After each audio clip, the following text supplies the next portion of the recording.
Is the aid going to Colombia high-interest loans, or is it real gifts? That's question one.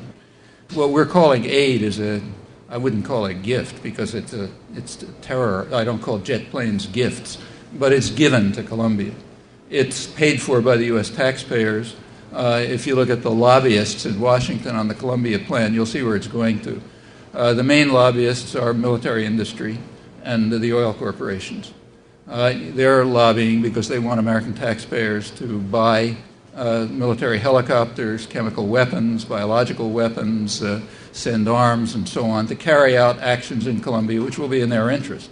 So Colombia, they'll pay for it, but they'll pay for it in blood, not in dollars. That's the kind of aid that's being given. Aid is a bad word for it. The second question was we should look at Colombia uniquely because of its unique properties, not in the context of places like, say, Turkey. I mean, I partially agree with that. Every place has its own specific problems. But we misunderstand what's going on in the world unless we see the patterns.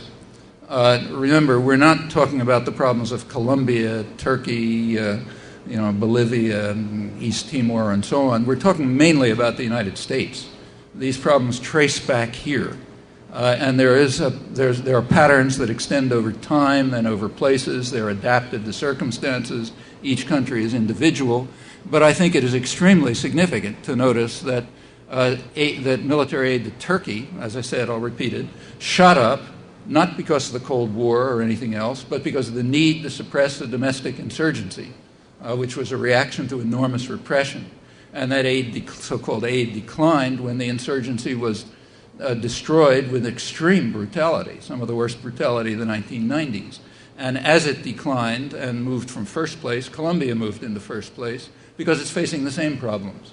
It has carried out the military and its paramilitary forces, aimed and trained by the U.S., have carried out immense atrocities. Like Colombia now has the largest internal refugee population in the world, outside of Sudan and Afghanistan, I think, third in the world. And the number of killings is enormous and going up. But it hasn't succeeded, so that's becoming in first place. And that's only pieces of a much bigger pattern. I mentioned Central America and others. And I think it makes good sense to look at the global patterns if we want to understand what's happening. But yes, I agree with you that we should look at the specifics of Colombia, and that's, in fact, most of what I talked about. As to the narco-traffickers being pervasive in Colombia, that's not exactly what I said. I quoted the Drug Enforcement Agency of the United States government, the leading agency concerned with drugs, which published a major report on this. And what it pointed out is that narco-trafficking is pervasive at every level of government in Colombia. Okay? It has nothing to do with whether Colombians are decent people. Sure, they are very decent people, but they're not at the highest levels of government. At the higher levels of government, it's just narco-trafficking is pervasive, including the military and including the paramilitary associates. Actually, for the first time, the main paramilitary leader, Carlos Castaño, appeared on television. If you're Colombian, you know this. Appeared on television a couple of weeks ago. And he announced publicly that 70%, that's the figure I gave, that 70% of their funding was from narco-trafficking. And as I say, the Colombian government attributes 80% of the atrocities to them, and they're vicious atrocities. So yeah, it's pervasive at the high levels of government and right throughout the military. I mean, just last year, a Colombian Air Force plane was stopped for somebody investigated it for some reason in Florida, and they discovered drugs all over the place and impounded the plane, and a couple of high military officers ended up in jail. That was because it was a random inspection. But it's no secret that the military, the narco-traffickers, the landowners, and the government are all in bed together, and that the paramilitaries are part of it, exactly as they say. You pointed out correctly that part of the problem in Colombia is the consumption here, but that's what I'm talking about when I say that peasants seek to when peasants are driven to seek agro-export, which has a stable market, they are forced into drug production because there's a stable market, and the stable market is here. And if you want to deal with that aspect of the problem, which we should, there's a way to do it. The way to do it is by prevention, treatment, and elimination of the socioeconomic conditions that lead to it. That's here, and I ended up talking about that.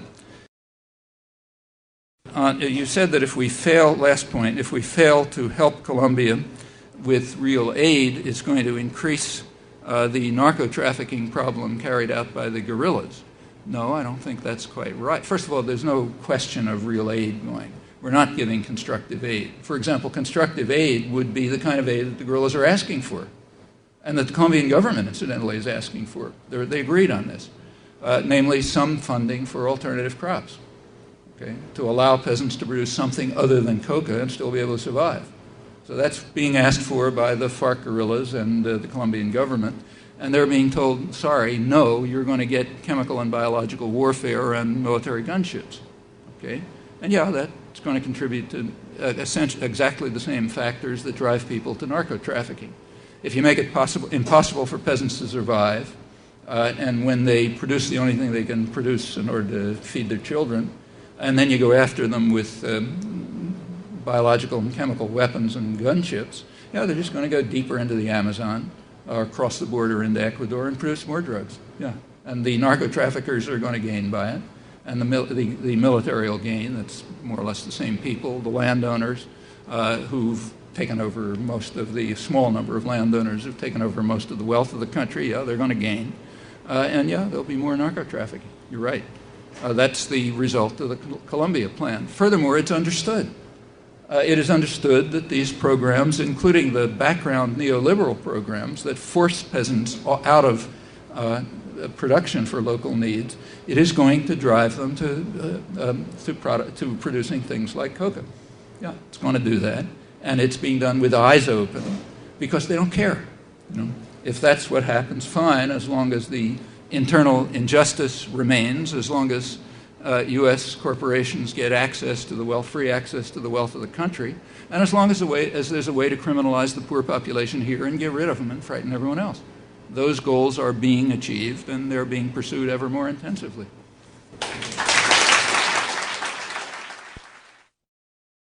Do here.